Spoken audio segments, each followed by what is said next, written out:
Hey, saya Edwin. So, dalam video kali ini kita akan bincangkan tentang typography untuk web design conversion. Tak kisahlah kalau kita pakai typography itu untuk iklan atau untuk buat ads ataupun untuk buat video sekalipun, typography itu memegang peranan penting sebab kalau orang tak boleh baca, orang akan tinggalkan je website tu. Typography ni adalah rule nombor 1 dalam web design. Kalau typography tak betul, orang akan susah nak baca, kemudian akan tutup. So, dalam video kali ini kita akan bincangkan macam mana nak improve typography pada web design kita. Jom kita mulakan. First kali is choose the right font. Antara keempat-empat pilihan font ni, mana yang paling senang untuk kita nak baca? Mesti yang nombor 2 kan?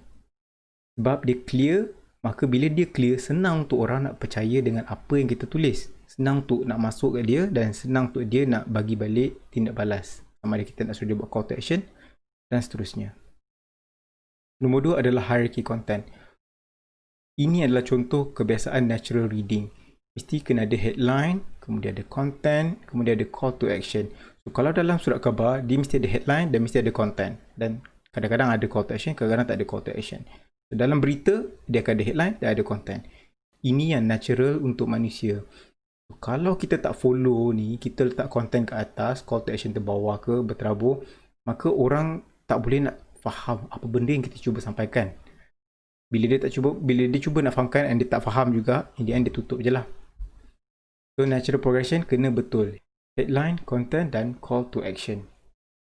Nombor 3 adalah grouping content. Cara untuk kita groupkan content supaya lebih senang user ataupun pelawat baca. So dalam contoh ni, saya buatkan macam jual SSD lah. First adalah benefit, second adalah benefit, third pun adalah benefit. So bawah dia adalah benefit of benefit, benefit of benefit, benefit of benefit. So ini adalah contoh yang baik. So contoh tak baik adalah atas kita letak benefit, kemudian kita letak feature, last kali kita letak fear. So elemen ni bila dia combine, dia tak dapat nak menggabungkan, dia tak dapat nak ceritakan benda yang sama. Jadi gabungan elemen ni tak betul. Bila dia tak betul, maka orang susah nak baca. Orang susah nak baca, orang akan tutup. Nombor 4 adalah spacing content. Kebanyakan website, bila dia susun content dia, dia akan cuba letak ikut gerak hati sendiri. So, ini adalah contoh yang baik. Bila kita spacingkan dengan betul antara dua elemen ni, adalah grouping yang baik. Okay, semua ni kita nampak dalam satu grouping. Ini spacing dia. So, mungkin kalau kita rapatkan lagi pun, lagi cantik lah. Kalau buat lagi susah adalah bila dia terlalu rapat. Memang kita nampak ni dalam group yang sama, tapi kita susah nak baca sebab dia terlalu rapat ataupun terlalu jauh. Bila terlalu jauh, kita akan rasa dia grouping yang berbeza. Atas ni lain, tengah pun lain, bawah pun lain. Walaupun kita tengah cerita perkara yang sama. Dalam contoh ni kita cerita benefit. So, make sure spacing kita jaga. Atas tak terlalu jauh dan antara elemen pun tak terlalu rapat supaya kita nampak grouping ni dengan betul. Ini adalah contoh mockup kita buat untuk teraju.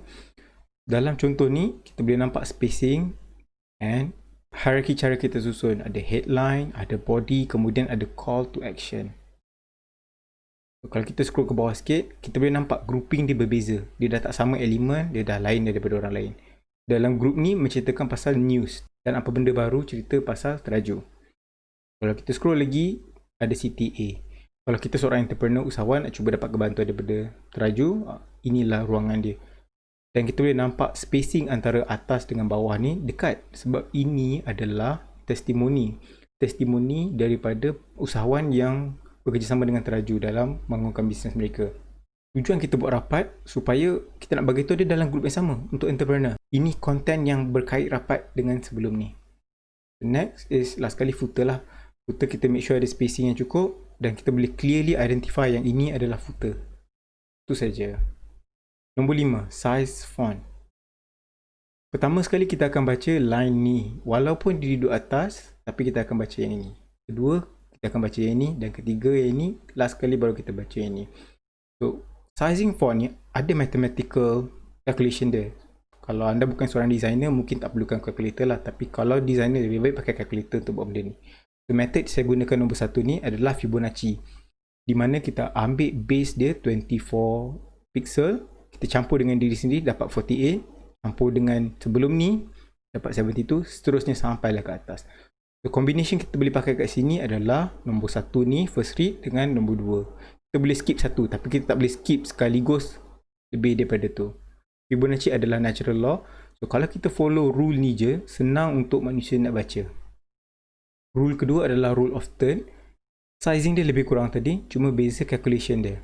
Dari segi calculation pula adalah base dia, kita gunakan 24 dan kali 1.6 dapatlah atas dia dan lagi besar dan lagi besar.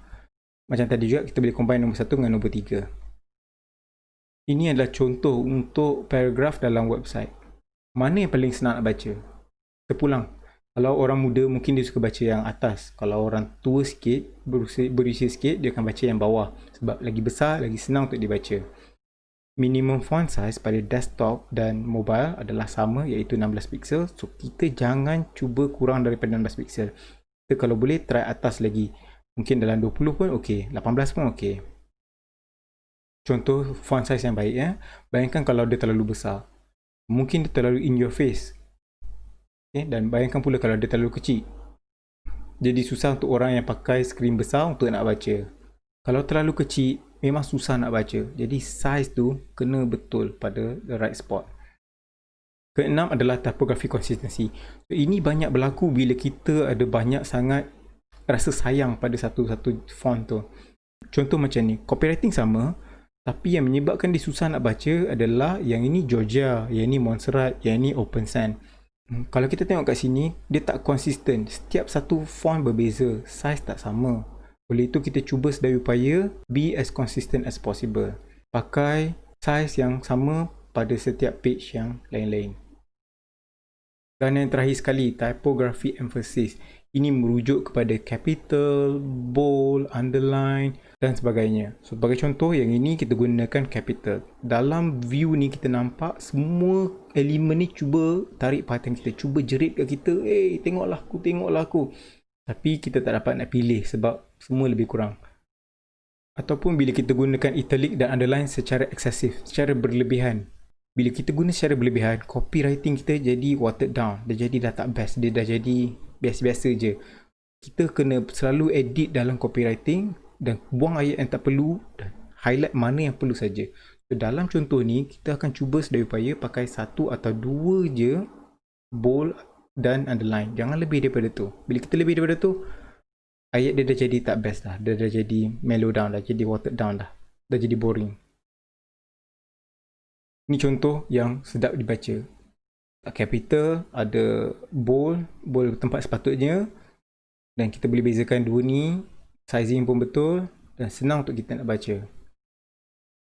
Goal typography adalah kita kena buat pelawat suka baca konten kita. Bila dia suka baca konten kita, dia akan cuba baca sampai habis. Bila sampai habis, baru peluang untuk kita nak buat sale lebih tinggi.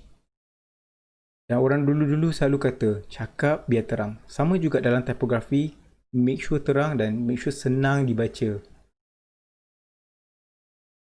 Tak guna kalau copywriting power tapi susah nak baca. So make sure typography kita jaga. Sebab ini soal teknikal dan mudah untuk kita nak troubleshoot dan repair. So sekian saja daripada saya. Dalam masa akan datang, saya akan buat video berkenaan pasal image conversion pula. So sekian saja, bye.